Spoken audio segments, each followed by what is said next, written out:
감사주일입니다. 우리 기독교계에서도 정말 가장 좋은 절기에 가장 귀한 명절로 지키는 날, 지키는 줄 추수감사주일입니다. 제가 이 주일 예배 시간에 지금 산성보물을 강론을 하고 있는데요. 오늘 그래도 이 추수감사주일이라 감사주일에 맞춘 그 말씀을 묵상을 하고 그렇게 이제 우리 성도들과 함께 하나님의 음성을 함께 듣고자 하는 그런 준비를 일주일 동안 기도하면서 준비를 했습니다. 저는 지금 산성보험을 강론하면서도 계속 그런 말씀을 드리고 있지만 우리 예수님 믿는 사람들, 그래 하나님의 자녀들, 천국 백성들은요 정말 천국 백성으로 이 땅을 살아야 됩니다. 주님이 예비하신 하나님 나라를 갈 거예요. 기업으로 받을 거예요. 그런데 이 땅에 사는 날 동안도 천국 백성으로 살아야 되는데 천국 백성으로 정말 하나님의 자녀가 되었고 천국 백성으로 산다고 하면 우리 하나님 아버지가 오늘 우리를 자녀를 삼으신 하나님 아버지께서 우리에게 원하시는 게 있습니다. 자녀된 우리들이 이 땅에서도 정말 행복하게 살기를 원하시는 분입니다. 저는 이번 주에 이 말씀 묵상하면서 그랬어요. 여러분, 자녀를 낳아서 기르거나 자녀를 이 땅에서 기르는 부모들이 자녀를 기를 때는요 전적으로 희생을 합니다. 전적으로 희생을 합니다. 자녀를 위해서. 자기가 먹을 것, 입을 것을 먹지 않고 있지 않으면서도 자녀에게 먹을 것을 주고 입을 것을 주고 자녀가 잠잘 것을 마련해 주고 힘이 된 능력이 되는 대로 자녀가 공부를 할 수 있도록 배려해 주면서 사랑을 하면서 자녀를 기릅니다. 자녀를 위해서 희생을 합니다. 헌신을 합니다. 근데 참 놀라운 것은 그렇게 자녀를 위해 희생을 하고 헌신을 하면서도 고생을 하면서도 자기는 굶으면서도 자기는 힘들게 일하면서도 일한 것 가져다가 다 자녀들을 위해 뒷바라지를 하면서도 불평불만을 하지를 않습니다. 오히려 자녀들이 건강하게 자라기를 위해서 기도해주고 그 좋은 친구들 만나면서 자라기를 기도해주고 자녀들이 잘 되기만을 그렇게 바라는 무엇인가를 바라지 아니하고 자녀들이 잘 되기를 원하는 그 자녀들이 이 땅에서 행복하게 사람들에게 사랑을 받으며 존경을 받으며 귀하게 살기를 원하는 그런 마음을 부모들이 갖습니다. 저는요 손주들이 태어나서 자라고 있으니까 손주들까지도 그렇게 되기를 바라는 마음을 가지고 있습니다. 손주들을 분들은아마 그래도 느낄 수 있을 것입니다. 그런 마음을 가져봅니다.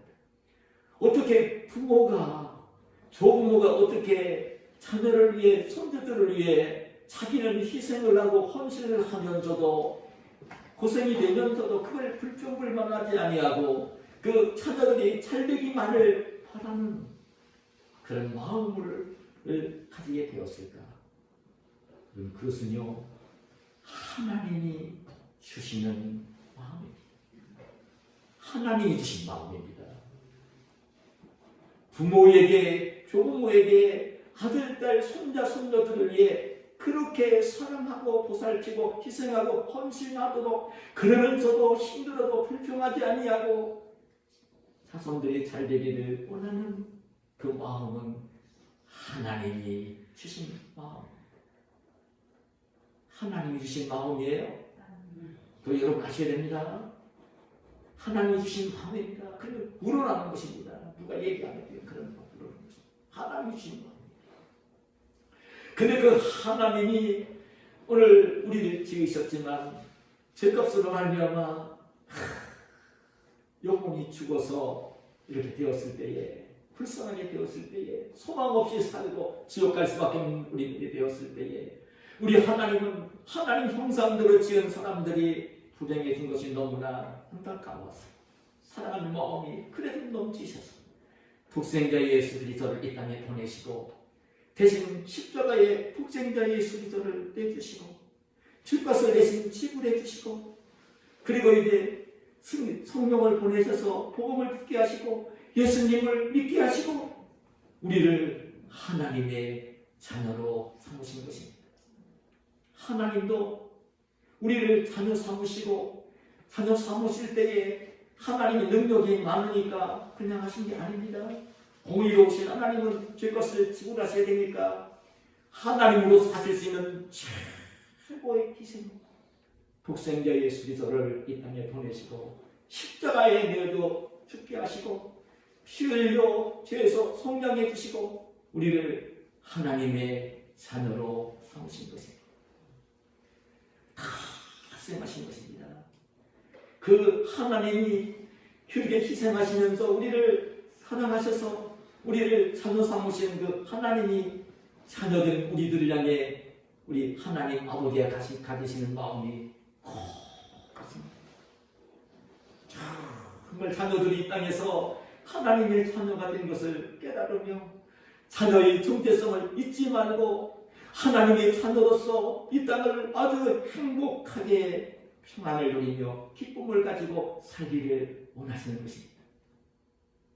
근데 여러분, 그 원하시는 하나님이 자녀된 우리들이 이 땅에서 그렇게 행복하게 살기를 원하시는 하나님이 자녀된 우리를 향해서 하나님이 소원하시는 뜻이 있습니다. 정말 행복하게 살아야 될 자녀들이 행복하게 살기 위해서는 꼭 가져야 되는 중요한 세 가지 뜻이 있습니다. 오늘 제가 본문으로 전한 말씀입니다. 항상 기뻐하라, 쉬지 말고 기도하라, 범사에 감사하라. 이것이 그리스도 예수 안에서 너희를 향하신 하나님의 뜻입니다. 하나님의 뜻.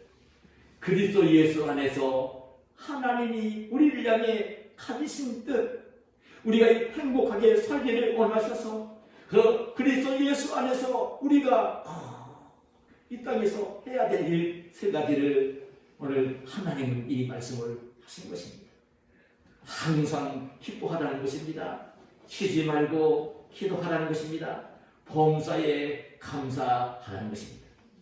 근데 여러분, 제가 이 말씀을 알고 있고 묵상을 하고 있지만 하나님이 말씀 묵상해 보면요, 항상 기뻐하라, 쉬지 말고 기도하라, 범사에 감사하라. 이것은요, 이론적으로는 아는데 이거를 정말 행동으로 옮기면서 이 말씀 속에 담겨있는 그 의미를 깨닫고 이 말씀대로 살면서 주님이 주시는 이 평안함과 기쁨과 행복을 누리는 그리스도인들이 많지가 않아요. 주님은 오늘 그렇게 말씀하십니다. 항상 기뻐하라고 말씀을 하십니다. 그런데 항상 기뻐하라는 말씀을 하시는데 여러분, 이 항상 기뻐하는 것이 여러분 되어집니까? 우리 인생을 살다 보면요, 저는 늘 그걸 몸으로 느껴봅니다. 여러분들도 마찬가지일 것입니다.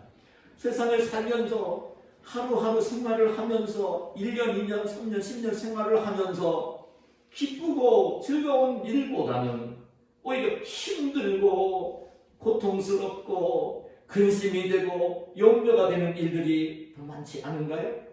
저만 그런가요? 여러분들은 그렇지 않습니까? 믿음이 저보다 더 좋으면 그런지 모르겠습니다. 근데 저는 정말 인생을 살면서 내가 잘못한 일도 없지만 그냥 힘든 게 더 많고요. 걱정할 일도 있고요. 지금 아주 절절하게 느끼는 건 아닙니까? 지금 저는 교회를 마련한다고 이전에 가서 저는 교회당 찾으려고 사택 먼저 이전을 하고 나서 그냥 지금 6개월이 넘었습니다. 아마 제가 하나님의 이름 위로 함께 주시는 게 없었으면 저 쓰러졌을 것입니다. 진짜 쓰러졌을 것입니다. 제가 느끼는 게 그렇습니다. 쓰러졌을 것입니다. 근데 하나님이 참 위로해주고 하나님이 격려해 주시고 그러니까 이렇게 지금 버텼죠. 쓰러졌을 것입니다. 여러분 안 그렇습니까? 우리 지금 손주들 학교 다닙니다. 학교 다니면서 그냥 공부하는데 친구들과 성적이 비교가 되어지고 친구들보다 얼굴, 몸매 이쁘고 이런 것들 비교가 되겠죠. 어린 것들도요. 그냥 스트레스를 받습니다. 어른들이요. 여러분 받아서 어제 수능고사를 엊그제 봤는데 수능고사 같은 거 볼 때에 그냥 성적이 안 나오면요. 얼마나 스트레스를 받는지 모릅니다. 어디 직장에 취직을 하려고 시험을 봤는데 떨어지면요. 말로 표현할 수 없는 스트레스를 받습니다. 여러분 직장인이 되어서 아침에 출근할 때부터 지하철 속에서 그냥 시달리며 출근을 해야 되고 일을 하면서 업무 때문에 시달리면 힘든 게 있습니다. 거기에서 이제 상사가 쪽쪽에 뭘 쪼면요. 그 스트레스는 말도 못합니다. 여러분 사업을 하는 사람들은 훨씬 더 힘듭니다. 사업에 어려움이 와보세요. 얼마나 고뇌가 되는지 모릅니다. 그게 인생입니다. 거기에다가 병들 때도 있습니다. 거기에다가 여러분 사랑하는 사람을 사별을 해야 될 때도 있습니다. 여러분 믿음을 가진 사람도 한 번 죽는 것은 사람에게 종하신 것이기 때문에 믿음을 가진 자기 자신도 육신의 생명이 끝나서 주님이 부르시면 가야 되는 것이 인생입니다. 여러분 기쁜 일이 많은가요? 힘들고 고통스러운 일들이 많은가요? 제가 볼 때는 힘들고 고통스러운 일들이 세상에는 더 많이 있습니다. 그래 철학적인 종교인 불교에서는 뭐라고 해야 인생은 고해다 그런 말 하는 거예요. 인생은 쓸 꽃자 바다의 자 고통스러운 바다와 같은 것이 인생이라는 얘기를 불교는요 이런 사실적인 것보다는 머리로 하면서 하는 철학적인 종교이기 때문에 그런 얘기를 하는 것입니다. 그게 인생인 것입니다. 그런데 주님은 오늘 우리가 이 땅에 살면서 그렇게 힘들고 어려운 일, 고통스러운 일이 없을 것이기 때문에 그냥 항상 기뻐하라는 말씀을 하셨을까요? 우리 주님이 모르시겠습니까? 다 아시는데 우리에게 주님은 항상 기뻐하라고 말씀을 하십니다. 이 말씀이 무슨 말씀일까요? 저는 이 말씀을 묵상하면서 이번에는 어떤 말씀을 주님께 들려주신다면 이 항상 기뻐하라는 이 말씀 속에는 쉬지 말고 기도하라는 말씀이나 범사에 감사하는 말씀 속에는 마찬가지입니다. 그리스도 예수 안에서 그리스도 예수 안에서 그리스도 예수 안에서 예수님을 믿는 믿음 안에서 예수님이 주시는 기쁨을 누리라고 하는 말씀입니다. 그리스도 예수 안에 있으면서 그리스도 예수가 주시는 기쁨, 그리스도 예수를 모시고 있으면서 그리스도 예수가 가지고 계신 기쁨, 이 기쁨을 누리라는 거예요. 예수님은 육신을 갖고 오셨지만 하나님의 독생자이셨습니다. 하나님을 육신적으로 와서 보여주신 분이고 하나님 말씀을 전하신 분입니다. 삼위일체 하나님이십니다. 예수님은 하나님이셨습니다. 근데 그 예수님이 어떤 말씀을 하셨냐면 이런 말씀을 했어요. 요한복음 15장 9절 이하 11절에 보면 아버지께서 나를 사랑하신 것 같이 나도 너희를 사랑하였으니 나의 사랑 안에 거하라. 내가 아버지의 계명을 지켜 그의 사랑 안에 거하는 것 같이 너희도 내 계명을 지키면 내 사랑 안에 거하리라. 내가 이것을 너희에게 이르면 내 기쁨이 너희 안에 있어 너희 기쁨을 충만하게 하려 합니다. 무슨 말씀입니까? 우리 예수님은요 전적으로 생각하는 것, 말하는 것, 행동하는 것이 하나님이셨으니까 성부 하나님과 한 몸이시니까 하나님의 계명을 아버지 성부 하나님의 계명을 지키신 것입니다. 하나님의 계명을 100% 지킬 수 있는 분은 예수님 한 분밖에 없습니다. 그건 아셔야 됩니다. 그런데 예수님은 다 지키신 겁니다. 하나님의 계명을요. 완벽하게 다 지키신 분입니다. 근데 예수님이 하나님의 계명을 지킬 때에, 성부 하나님이 계명을 지킬 때에 아버지 성부 하나님의 사랑 안에 예수님이 거했다는 것입니다. 하나님과 예수님이 하나이기도 하시지만 거했다는 것입니다. 계명을 다 지켰다는 것입니다. 그 말씀을 하시면서 이렇게 말씀을 한 거예요. 내가 아버지의 계명을 지켜 그의 사랑 안에 거하는 것 같이, 내가 아버지 성부 하나님의 계명을 지켜 아버지 하나님의 사랑 안에 거하는 것 같이, 그런 얘기를 하시면서 너희도 내 계명, 예수님이 들려주시는 이 계명을 지키면 내 사랑 안에 거하리라. 너희가 정말 제자들은 하시는 말씀입니다. 이 말씀이 이방인들은 하시는 말씀 아닙니다. 여러분, 주님이 최후의 만찬을 나누시고 포도나무 비유를 말씀하시면서 오늘 주시는 말씀입니다. 뒤에 주시는 말씀입니다. 제자들한테 주시는 말씀입니다. 우리 성도들에게 주시는 말씀입니다.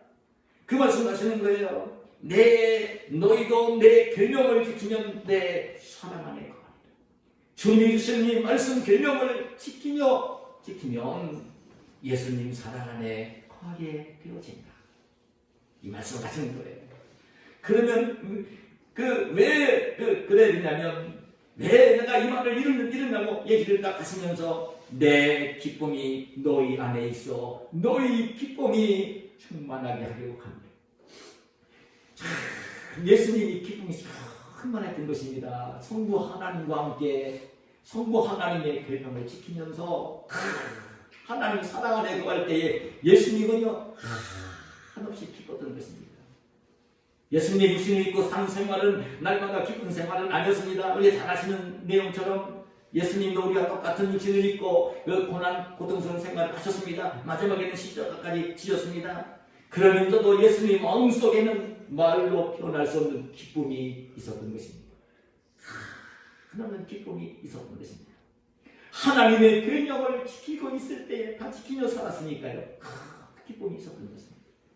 그런 주님 하신 말씀이 너희가 내 계명을 지키면 나의 사랑 안에 거하게 될 것이고, 그렇게 되어지면 너희에게 기쁨이 있을 것이고 기쁨이 충만하게 될 것이라는 것입니다. 아주 귀한 말씀을 주님께서 하신 것입니다. 예수님의 기쁨을 소유할 수 있는 것을 주신 것입니다. 하나님의 말씀인 계명을 지키며 생활을 하면 그 하나님의 사랑, 예수님의 사랑이 그 안에 거하게 되는 것이고, 예수님의 사랑 안에, 하나님 사랑 안에 거하게 되어지면 예수님이 주시는 기쁨, 예수님이 주시는 기쁨이 하나님 말씀을 지키며 사는 자에게 예수님의 기쁨이 함께 해주게 되는 것입니다. 아멘. 그 기쁨이 충만해지는 것입니다. 이런 세상을 살면서 힘든 일도 없고 고통스러운 일도 없고 근심되는 일이 없어서 기쁨이 주어지는 게 아니라 예수님의 기쁨이 함께 줄 때는요 한없이 기쁜 것입니다. 고통을 하면서도 기쁜 것입니다. 여러분, 죽음에 다가왔을 사랑하는 사람을 사별할 때에도 슬프면서도 기쁨이 있는 것입니다. 내가 죽음 앞에 섰을 때에도 기쁨이 있는 것입니다. 부활의 기쁨이 있기 때문입니다. 그래서 예수님이 이어지는 요한복음 16장 20절 22절에 이렇게 말씀해요. 내가 진실로 너희에게 이르노니 너희는 곡하고 애통하겠으나 세상은 기뻐하리라. 너희는 근심하겠으나 너희의 근심이 도리어 기쁨이 되리라. 지금은 너희가 근심하나 내가 다시 너희를 보리니, 내가 다시 너희를 보리니 너희 마음이 기쁠 것이요 너희 기쁨을 빼앗을 자가 없으리라. 무슨 말씀인지 아십니까? 예수님이 십자가를 지시고 이제 죽으실 것입니다. 아버지 집으로 제자들과 성도들과 함께 누릴 서서를 예배하러 가실 것입니다. 제자들 떠날 것입니다. 그러니까 그 주님은 알고 계십니다. 이제 겟세마네 동산에 기도하시고 마지막 재판 받으시고 십자가에 달려 죽으실 때 그 모습을 지켜보는 제자들이 큰 근심이 될 걸 하셨습니다. 너희들 굉장히 근심할 거다. 그런데 너희들은 근심할 때 세상은 나를 십자가에 못 박아 주님을 기뻐할 거다. 그런데 주님이 이어서 하신 말씀이 지금은 너희가 근심을 하지만 내가 이제 억울한 재판을 받고 십자가에 달려 죽으시는 모습을 보고 그런데 너희는 근심을 하겠지만 내가 다시 너희를 보리니 내가 다시 너희를 보리니 내가 그 고난도 이기고 죽음도 이기고 그 죽음을 이겨 부활하고 부활한 몸으로 너희를 찾아와서 너희를 보게 될 것인데 그 말씀입니다. 너희 마음이 기쁠 것이요 너희 기쁨을 빼앗을 자가 없으리라. 주님이 죽음을 이기고 부활하신 것을 보게 되어질 때에 주님을 믿는 자들도 부활할 것을 계속 말씀해 주신 주님의 말씀이 믿어지고 주님도 부활할 것이지만 주님 믿는 자도 부활할 것이고 이 말씀을 이제 믿어지게 될 때에 너희 마음속에는 기쁨이 차고 넘칠 것이다. 너희들이 그 부활의 소망, 부활의 신앙을 가지고 기뻐하는 마음을 갖게 되어질 때는 세상 그 누구도 그 기쁨을 빼앗아 갈 수 없을 것이다. 여러분 그렇습니다. 저는 그래 믿음을 가지고 살면서 저는 그런 마음을 이번에 상했어요. 참 그렇다. 우리 예수 믿고 사는 사람들도 고난이 있고 고통이 있지만 우리 예수님이 주시는 기쁨을 소유하면 정말 어떤 환경에 놓여도 기뻐할 수 있는 백성들이 되어지는 것이에요. 이게 얼마나 귀한 일인지 모릅니다. 그는 말씀을 지킬 때에 예수님 사랑 안에 거하게 되어지고 예수님 사랑 안에 거하게 될 때에 예수님이 이 기쁨을 주세요. 그게 우리 믿는 사람들이 아셔야 됩니다. 근데 말씀을 불순종하고 안 지키고 있으면요 예수님 사랑은 하세요. 근데 사랑의 테두리 안에 자기 자신이 거하는 걸 느끼지 못하면 이런 기쁨이 없습니다. 없습니다. 예수님을 따른다고 이런 기쁨이 없습니다. 오해하지 마세요. 없어요. 없어지는 거예요. 정말 그렇습니다. 이 부모가 자녀를 기를 때 자녀들이요 부모가 무슨 이렇게 얘기하고 부탁하는 거 잘 되라고 하는 얘기 있는데 부모는 다 잘 되라고 얘기합니다. 자식들한테. 안 될 것은요 절대 부모는 요구하지 않습니다. 저는 그래서 지금도 손주를 만나면 아빠 엄마 말씀 잘 들으라는 얘기를 늘 당부합니다. 어떤 부모도 자녀에게 잘못되도록 가르치는 부모는 없습니다. 그 주문을 합니다. 그렇게 하는데도 말을 안 들을 때는요 내가 아빠 말과 엄마 말도 안 들었으니까 자기 자신이 불편해지는 거예요. 자기 자신이 불편해지는 것입니다. 하나님의 사랑이 문제가 있는 게 아니라 자기가 가지고 있는 생각이 문제가 되어지고 자기 생활이 문제가 되어지는 거예요. 그거 아셔야 됩니다. 하나님의 말씀을 지키며 생활을 하면 예수님이 주시는 기쁨이 충만하게 되게 임합니다. 충만한 기쁨이 임합니다. 여러분 환난을 만나도 기뻐할 수 있습니다. 죽음이 앞에 올 때도 기뻐할 수 있습니다. 바울 사도가 그런 것입니다. 바울 사도가 주님 만나고 난 뒤에 복음을 전하면서 늘 기쁜 일만 있었던 건 아닙니다. 기쁜 일이 많이 있었죠. 복음 전하면서 예수님 믿는 사람들이 복음 전할 때 그 듣고 회개하고 돌아오는 사람들 볼 때에 구원받는 영혼들 볼 때에 바울은 너무나 기뻤습니다. 그리고 그렇게 복음을 전하는 이 수고를 알아주는 신실한 믿음의 형제들이 있어서 그 바울 사도의 수고를 알아줄 때에 바울 사도는 정말 기뻤어요. 근데 그런 일만 있었습니까? 싫어하는 사람들, 박해하는 사람들이 얼마나 바울 사도를 박해를 했습니까? 그 고난 중에 고난을 더 많이 만났죠. 심지어 여러분 마지막에 로마의 감옥에서 순교를 당하지 않습니까? 예수님 믿는 것 때문에 복음 전하는 일 때문에 순교를 하게 되었다. 근데 순교의 날이 다가올 때에도 바울은 어떻게 합니까? 옥중에서지만 그래도 그때도 억울하게 지금 이제 주님을 위해 복음을 위해 죽음을 당하면서도요 전혀 슬퍼하지 않았습니다. 얼마나 옥중에서도 평안하고 기쁨을 누렸는지 모릅니다. 그러면서 믿음의 형제들에게 너희는 주 안에서 항상 기뻐하라. 다시 말하노니 기뻐하라. 이거는 바울 사도가 그냥 이거 저기 한 것 아닙니다. 그 옥중에서도 기뻐하면서 믿음 형제들에게 기뻐하라고 권면을 했던 것입니다. 오늘 저와 여러분이 그 하나님 말씀을 지키며 살아서 하나님 사랑 안에 예수님 사랑 안에 거하면서 그 예수님이 주시는 기쁨을 누리며 사는, 예수님이 주시는 기쁨을 지니고 사는, 환난이 와도 기뻐할 수 있고 죽음이 와도 기뻐할 수 있는 이 기쁨을 가지고 이 땅을 사시는 저와 여러분이 되시기를 축복합니다. 아멘.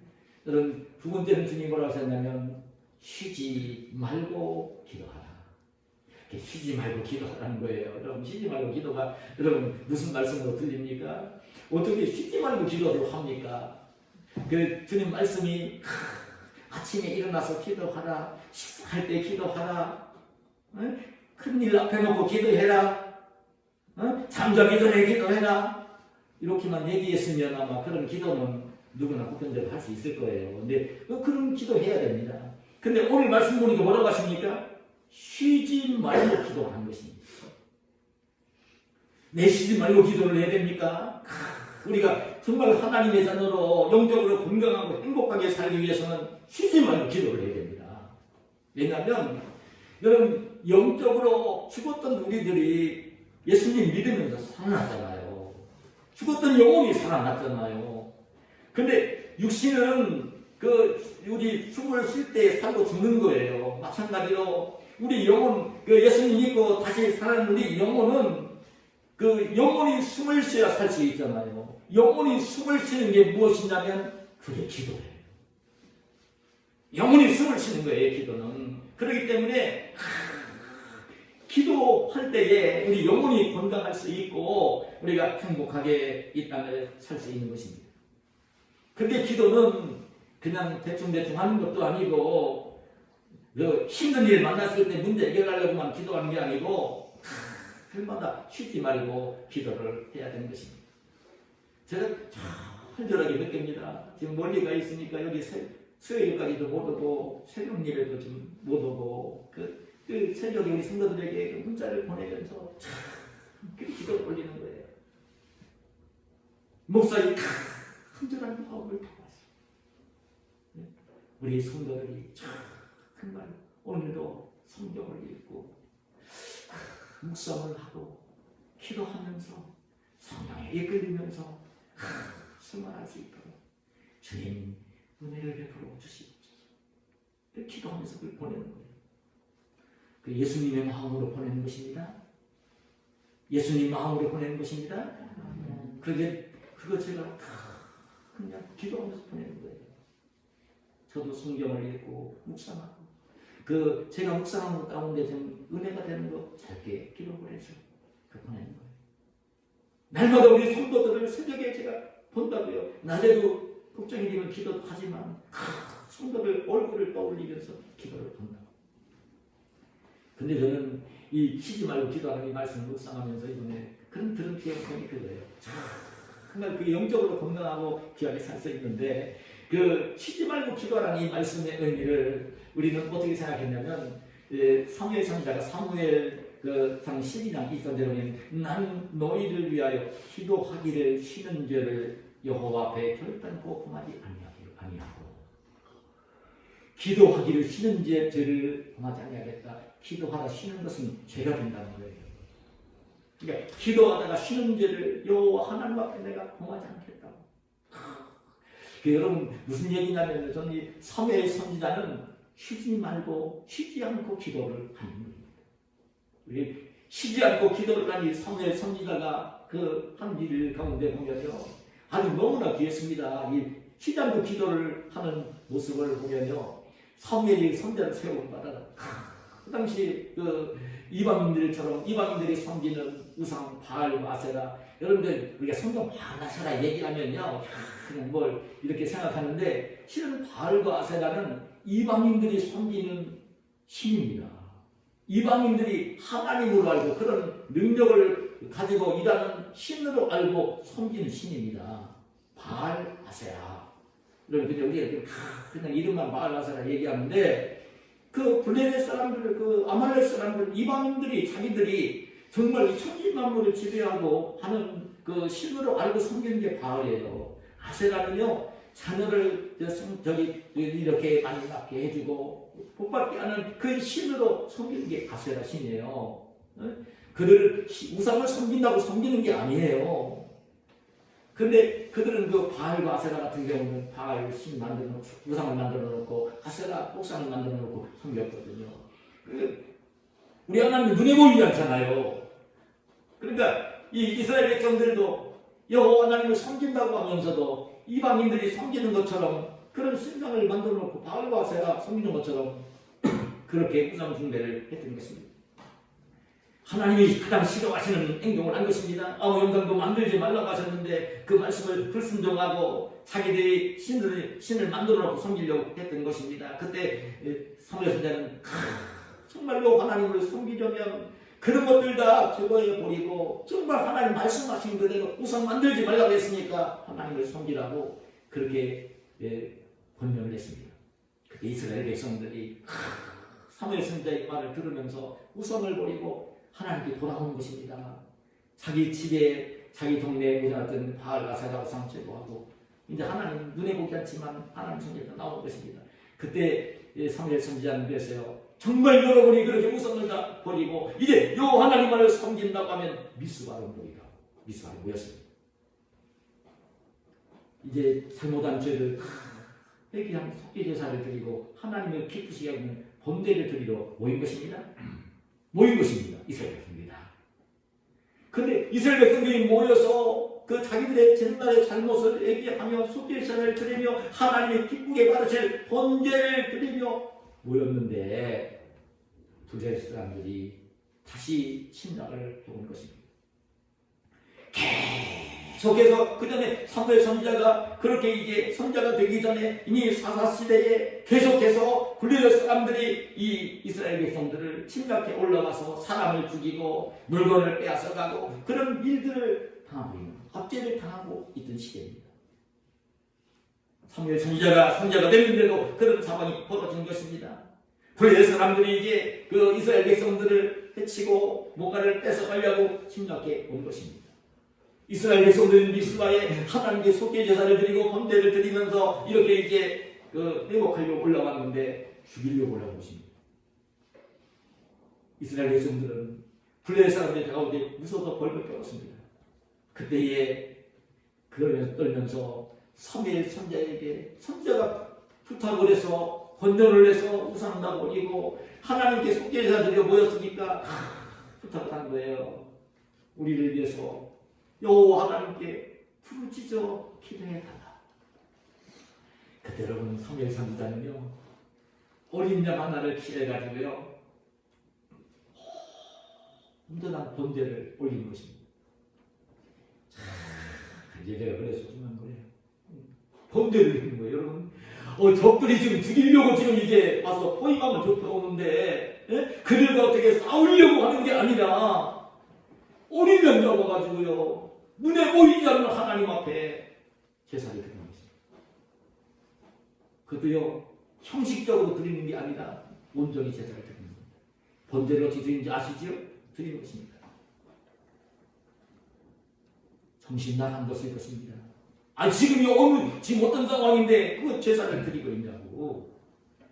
어떻게 보면요 믿음 없는 사람들 눈을 보면 그랬을 것입니다. 드리는 것입니다. 사무엘 선지자는 백성들과 시키는 하나님의 부르짖어 기도를 올리는 것입니다.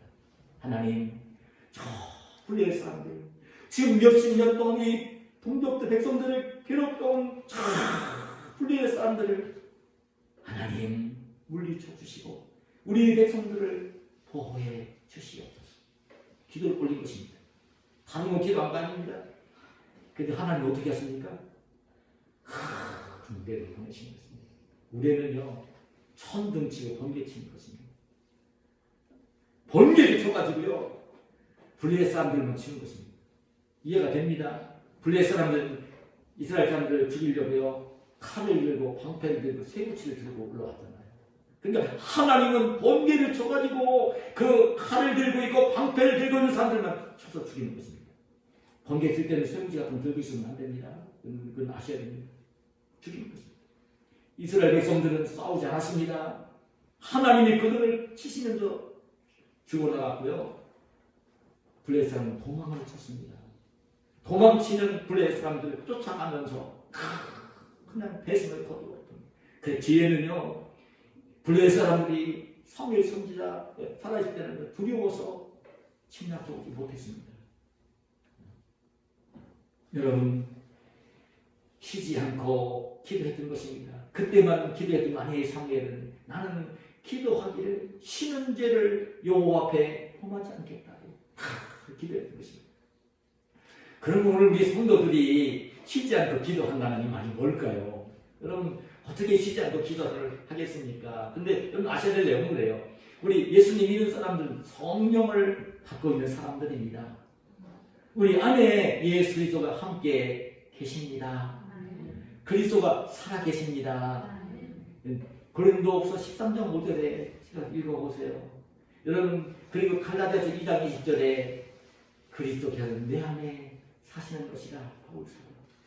너희 안에 예수 그리스도께서 계신 것을 알지 못하느냐고 그렇게 일깨우는 바울 사도의 권면이고, 예수 그리스도가 성령으로 오셔서 오늘 저와 여러분의 마음속에 그 곁에 함께 주시고 계십니다. 함께 해주십니다. 예수님이 함께 해주십니다. 참 함께 해주셔요. 그러니까 쉬지 말고 기도하는 이 말은 뭐냐면 주님이 함께 계신 거니까 그다음에 생활을 하면서 주님과 함께 계신 주님과 대화를 나눈다는 것입니다.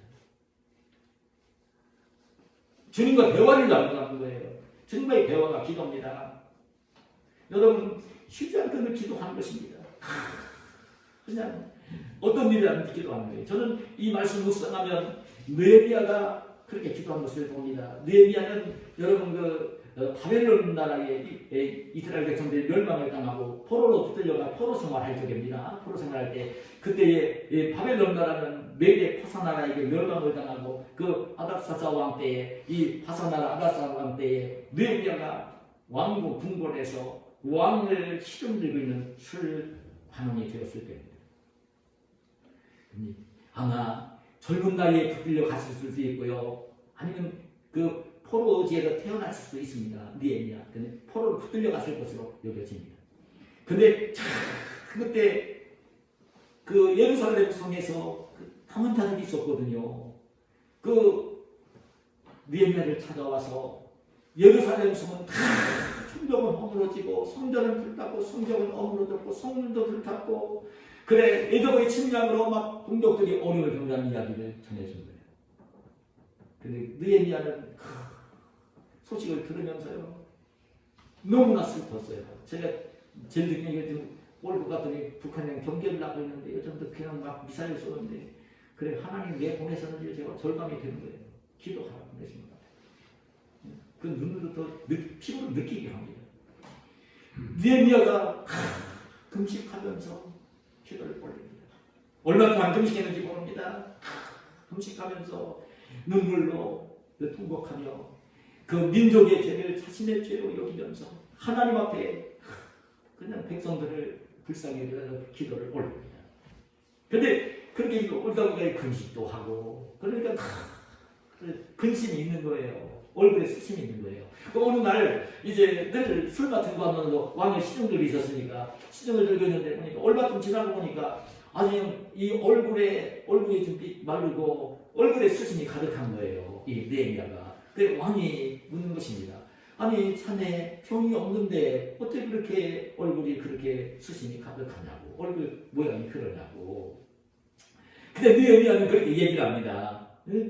내 조상의 묘실에 있는 내 동족 형제들이 살고 있는 그 성읍이 파괴해지고 성문은 불탔고 그냥 거기 예루살렘 성에 살고 있는 동족들이 어려움을 겪고 있다는 이야기를 듣고 있으니까 내가 어찌 그렇게 근심이 없을 수 있습니까? 그냥 그 얘기를 건네는 거예요. 그때 이 아닥사스 왕이 묻습니다. 내가 내가 무엇을 원하느냐고, 내가 너한테 뭘 좀 해주면 좋겠냐고. 그렇게 이제 왕이 물을 때에 그때 느헤미야가 하는 말이 있습니다. 느헤미야가 뭐라고 말을 하냐면 이렇게 말을 합니다. 느헤미야 2장 3절에 보면 내 조상들의 묘실이 있는 성읍이 이제까지 황폐하고 성문이 불타싸우니 내 거책을 그에 쓰신 없사오리까. 그러면서 이제 왕이 물었을 때에 4절 5절에 보면 내가 곧 하늘의 하나님께 묵도하고 왕에게 아뢰되 왕이 만일 좋게 여기시고 종이 왕의 목전에서 은혜를 얻어싸우면 나를 유다 땅 나의 조상들의 묘실에 있는 성읍에 보내어 그 성을 건축하게 하옵소서. 무슨 얘기입니까? 저는 여기서 참 그 왕에게 그런 얘기를 한 거예요. 정말 제가 왕의 은혜를 입었고 왕의 은혜를 입고 있는 사람이고 그리고 이제 정말 그 나를 좋게 보신다고 하면 내 조상의 묘실에 있는 내 동족들이 살고 있는 저 예루살렘으로 보내서 무너진 성벽을 다시 좀 세울 수 있도록 해주십시오. 왕에게 이 부탁을 한 것입니다. 근데 이 부탁을 하는데 그냥 부탁을 한 게 아니라 왕이 딱 그렇게 물을 때에 내가 무엇을 원하냐고 딱 물을 때에 지금 왕과 대화를 나누고 있으면서 왕과 이야기를 나누고 있으면서 이제 그때 그 왕의 질문을 딱 받았을 때에 내가 무엇을 원하느냐고 내가 내게 무엇을 해주면 좋겠느냐고 왕이 물어볼 때에 그때에 느헤미야가 나를 예루살렘 성에 보내 성을 건축하게 해달라고 하면서 먼저 보인 그 행동이 어떤 거였냐면 내가 곧 하늘의 하나님께 묵도하고 왕이 물어봤을 때 왕과 지금 대화를 나누고 있어요. 이야기를 나누고 있어요. 근데 왕이 딱 물어봤을 때에 느헤미야는 하늘의 하나님께 묵도를 했다. 묵도가 뭡니까? 소리내지 않고 기도하는 것입니다. 마음으로 기도하는 것입니다. 느헤미야는요 지금 왕과 대화를 나누고 있으면서도 기도한 것입니다. 눈을 감고 기도한 게 아닙니다. 왕과 지금 대화를 나누고 있습니다. 그러면서도 하나님께 기도를 올린 거예요. 그러고 난 뒤에 하나님 기뻐하시는 뜻대로 지금 나를 지금 저 동족들이 살고 있는 예루살렘으로 보내서 무너진 성벽을 건축하게 좀 해달라고. 그때 아다사사 왕은 느헤미야를 총독으로 임명을 해서 예루살렘 성으로 보내서 성벽을 재건할 수 있도록 해주는 모습을 보는 것입니다. 쉬지 않고 느헤미야가 기도한 것입니다. 여러분들은 우리 성도들이 쉬지 말고 기도한다는 이 말은요 저는 그렇게 여겼어요. 그래서 중간에 무릎 꿇고 눈 감고 막 기도할 수 있습니다. 근데 하루 생활할 때 쉬지 말고 기도하라는 말은 밥을 먹을 때도 기도하고 먹으면서도 기도하고 공부할 때도 기도하고 출근해서 일을 할 때도 기도하고 차를 타고 갈 때도 기도하고 집에 돌아와서 가족들과 이야기할 때도 기도하고 TV를 보면서 드라마를 보면서도 기도하고 뉴스를 보면서도 기도하고 주님과 대화를 하라는 것입니다. 쉬지 말고 기도하라는 말씀이 이 말씀입니다. 근데 제가 이번 이 말씀을 묵상하면서 이게 쉬지 말고 기도하라는 말씀인데 이렇게 제가 들었는데 이렇게 쉬지 말고 기도하는 사람은요 하나님이 싫어하시는 생각을 할 수가 없고 하나님이 싫어하시는 말을 할 수가 없고 하나님이 싫어하시는 행동을 할 수가 없어요. 늘 하나님과 이렇게 기도하면서 교제가 이루어지고 있으면요 달라지는 거죠. 전혀 달라집니다. 주님이 이 말씀을 하신 것입니다. 정말 저와 여러분은 쉬지 말고 기도하며 사는 신실한 성도가 되시기를 축복합니다. 행복할 것입니다. 한 가지는요 범사에 감사라고 하십니다. 이게 범사라는 말은 모든 일에 감사라는 것입니다. 여러분 그 하나님을 알지 못한 이방인들도 불신자들도 자기 좋은 일이 생겼을 때 기쁜 일이 있을 때 감사할 줄은 다 압니다. 물론 우리 성도들은 그때도 감사를 해야 됩니다. 그러나 저는 이 범사에 감사라는 이 말씀을 묵상하면 우리 성도는 힘들고 어려울 때도 고난이 왔을 때도 감사를 하라는 말씀이 담겨 있습니다. 그게 범사에 감사라는 거예요. 그런 하박국 선지자는요 얼마나 어려움을 겪었는지 모릅니다. 그 하박국 선지자는 그 당시 그 바벨론이 침략이 날이 다가옴을 느끼면서 소식이 막 바벨론 군대가 진입해 온다는 이야기를 들으면서 얼마나 그냥 이 오장육부가 떨리고 입술이 떨리고 온몸이 떨리는 근심을 하지 않을 수가 없었습니다. 그리고 몇 년 동안 흉년이 들었는지 무화나무도 어떤 포도나무도 감람나무도 열매가 없는 그 과일 농사를 졌는데 열매를 딸 곳이 없는 먹을 곳이 없는 그리고 애양간에 소가 없고 우리의 양이 없는 너무나 불안해진 것입니다. 애국의 침략으로 이제 많은 위기가 몰려오기도 했고 심지어는 이제 정말 먹을 것도 없고 너무나 가난해졌어요. 그런데도 하나님을 믿고 의지하면서 그 감사하며 찬송을 부릅니다. 저는 이 말씀을 묵상하면서 그랬어요. 정말 그 비결이 무엇이었을까? 이 느헤미야는 이 하박국은요 하나님을 믿고 의지하는 힘으로 자기 능력으로 자기 노력으로 되지 않아요. 의지도 되지 않아요. 근데 하나님을 믿고 의지하는 힘으로 하나님을 힘으로 삼고 있으면서 이 환난이 왔고 고통이 왔는데도 오히려 하나님께 감사하며 찬송을 부릅니다. 근데 여러분 우리 그리스도인들이 하나님의 자녀들이 어려운 일 와서도요 그 하나님을 의지하고 하나님께 감사하며 하나님께 찬송하며 살면 하나님의 역사를 하셔서 환난이 변해서 기쁨이 되게 하시고 근심이 변해서 평안이 되게 하시고 해주시는 좋으신 하나님이십니다. 그래서 우리가 하나님을 힘으로 삼고 살아야 돼요. 여러분 자기 가진 능력, 지혜를 힘으로 삼지 마세요. 자기 가진 돈을 힘으로 삼지 마세요. 다 헛거예요. 사람을 믿고 의지하지 마세요. 다 헛것이에요. 여러분 하나님을 힘으로 삼고 믿고 의지하면서 그리스도인은 사는 거예요. 그럴 때 하나님이 전능하신 하나님이 어떤 어려움도 다 바꿔주시는 거예요. 여러분 어떤 고통도 해결하실 수 있는 분이잖아요. 저는 그래 이 말씀드리고 마치려고 하는데 여러분 오늘 우리 전 세계적으로 정말 예수님을 믿고 신앙생활 우리 기독교인들이 정말 예수님의 얼굴로 기억하는 그런 그림이 있습니다. 여러분 그 그림 보신 적 있을 겁니다. 근데 예수님의 그 초상화인데 실은 예수님의 초상화 그 예수님 얼굴은 알 수가 없습니다. 그때는 사진도 없었고요. 그때 유명한 화가 예수님 얼굴을 그려놓은 것도 아니고요. 아닌데 근데 예수님의 초상화를 예수님을 생각하면 예수님이 초상화가 떠오르는데 그 그림을 보신 적이 저는 봤어요. 여러분들 보셨을 거예요. 여칩니다. 근데 그 그림을 그린 사람이 누구냐면 워너 솔맨이라는 화가입니다. 그 20세기에 정말 유명한 화가입니다.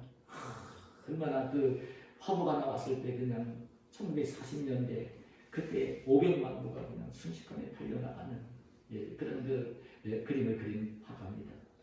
근데 이 솔맨이 젊은 시절에 이제 결혼을 하고 가정을 이루었는데요. 가정을 이루었는데 얼마 안 돼서 아내가 임신을 했는데 몸이 너무 아프고 안 좋은 거예요. 근데 병원에 가서 진단을 받았습니다. 진단을 받았더니 병명이 뭐냐면 임파선 결핵이라고 진단이 딱 나오고 임파선에 결핵균이 침입한 거예요. 이런 결핵은요 임파선은 이 폐보다도 더 위험합니다. 임파선 결핵이면 그 당시에 못 고쳤습니다. 다 죽는 것입니다. 그 의사가 그 좋은 헬리라는 그 주치 의사가 그 진단을 하고 난 뒤에 솔맨에게 당신은 임파선 결핵입니다. 안타깝지만 석 달 이상을 살 수 없습니다. 사형 선고를 내린 거예요.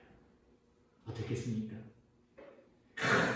설면은요 기가 막힌 거예요.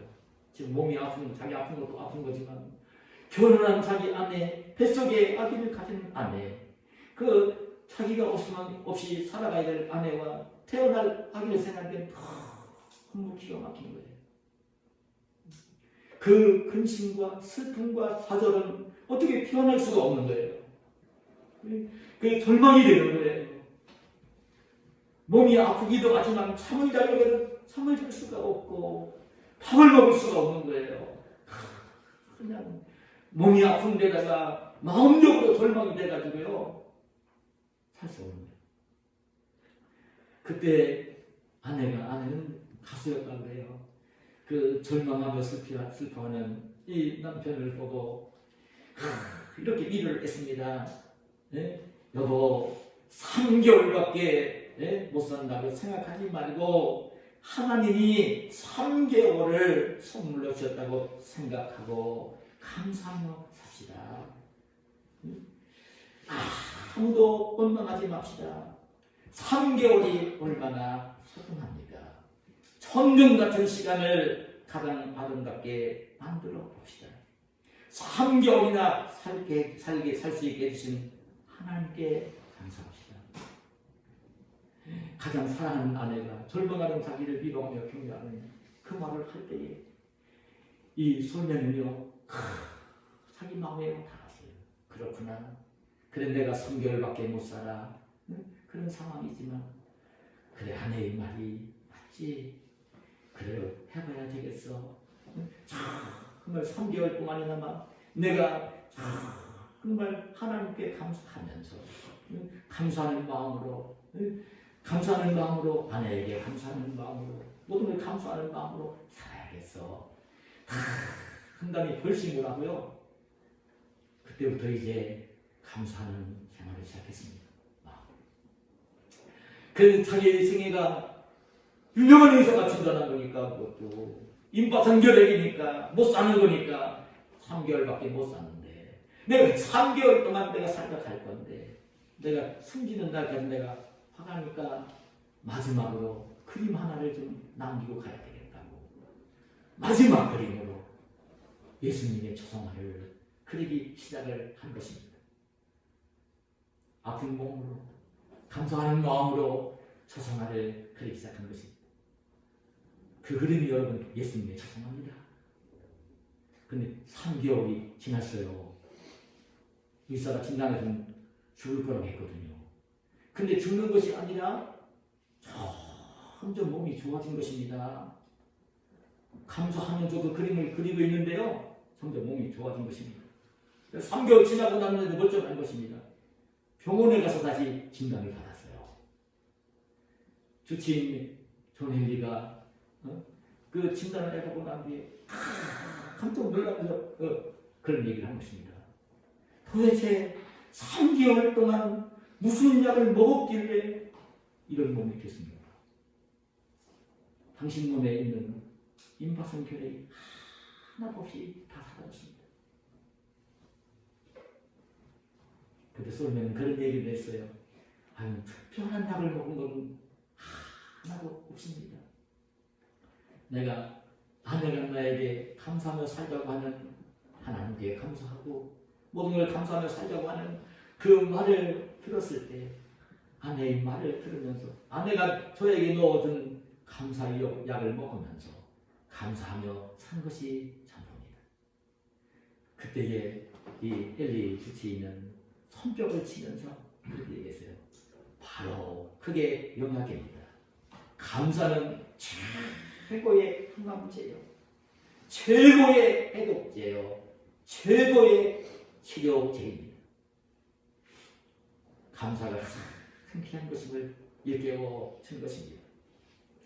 여러분 우리 성도들이 고난 중에도 감사를 하면 고난이 변하여 축복이 되게 해주십니다. 성도는 고난이 왔을 때에도 감사하며 살아야 되는 것입니다. 지난주간에도 성경이 안 지어져서 너무 힘들었지만 이 말씀을 제가 묵상을 하면서요 준비를 하면서 하나님의 음성을 들으면서 제 자신이 먼저 힘을 얻고 왔던 말씀입니다. 하나님은 우리 성도들을, 자녀들을 몹시 사랑하십니다. 우리들이 행복하게 살기를 원하십니다. 주님이 말씀하십니다. 항상 기뻐하라, 쉬지 말고 기도하라, 범사에 감사하라 말씀을 하십니다. 오늘 저와 여러분이 항상 기뻐하며 쉬지 말고 기도하며 범사에 감사하며 하나님의 소원대로 행복하게 이 땅을 사시는 저와 여러분이 되시기를 예수님의 이름으로 축원합니다. 하나님 감사합니다. 우리를 사랑하셔서 이 귀한 예배의 자리에 올라오게 하시고 하나님이 우리를 사랑하셔서 들려주시는 기쁜 음성을 들을 수 있도록 허락해 주신 것을 감사합니다. 하나님의 자녀가 되어진 정체성을 늘 깨닫게 하시고 잊지 말게 하시고 항상 기뻐하며 쉬지 말고 기도하며 범사에 감사하며 주님께서 주시는 평안과 기쁨과 행복을 누리며 이 땅을 사는 우리 모두가 되게 하여 주시옵소서. 예수님의 이름으로 기도하옵나이다.